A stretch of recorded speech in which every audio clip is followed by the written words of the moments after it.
আচ্ছা, আমাদের কোরআনের সর্বমোট কয়টা? আমরা দুনিয়ার বুকে বাঁচি কেন ভাইয়া? কবরে কোন তিনটা আসসালামু আলাইকুম।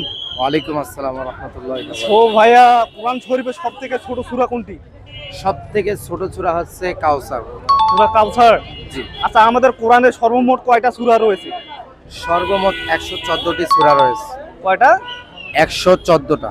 আচ্ছা, আমাদের কোরআন শরীফের সর্বমোট কয়টা পৃষ্ঠা রয়েছে?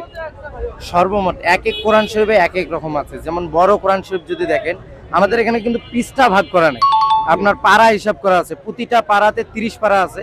কিন্তু বড় কোরআন শরীফ যদি হয়, তাহলে এমনও কোরআন শরীফে আছে মনে করেন 15টা লাইন ধরে, সেই হিসাব করে এমনও কোরআন শরীফে আছে 665টা পাতা, এমনও রয়েছে 300 পাতা, এমনও কোরআন শরীফ আবার রয়েছে 200 পাতা। ঠিক আছে, তো এখানে ভাইয়া, আমরা দুনিয়ার বুকে বাঁচি কেন ভাইয়া? হ্যাঁ, আমরা দুনিয়ার বুকে বাঁচি কেন? বাঁচি কেন? হ্যাঁ জি। সুন্দর একটি প্রশ্ন করেছেন। আমরা দুনিয়ার বুকে বাঁচি কেন? আল্লাহ তাআলা আমাদেরকে হায়াত দিয়েছেন, হ্যাঁ, ভালো মন্দ কাজ করার জন্য দিয়েছেন।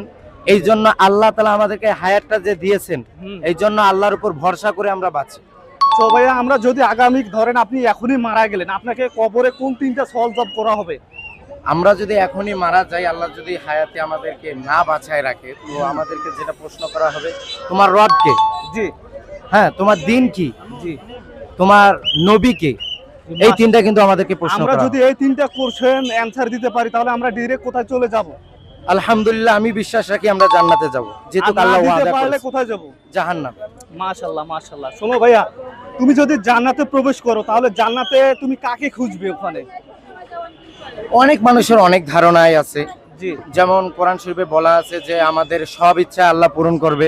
পূরণ করার পর আল্লাহ সবাই যেটা চাবে আসলে কি, সেটা হচ্ছে সবাই চাবে যে আমাদের আল্লাহ সবকিছু আমরা পেয়েছি, যেটা দুনিয়াতে চেয়েছিলাম সবকিছু পেয়েছি, একটা পাইনি। কি? আল্লাহ যখন বলবে কি পাওনি, যে আল্লাহ তোমাকে আমি দেখতে পাইনি, আমিও ওটার আশায় আছি যে আল্লাহ তাআলা যদি আমাকে জান্নাতে নিয়ে যায়, আমি সর্বপ্রথম আল্লাহ তাআলাকে দেখতে চাবো। এটা একটা নিয়ম। মাশাআল্লাহ, মাশাআল্লাহ।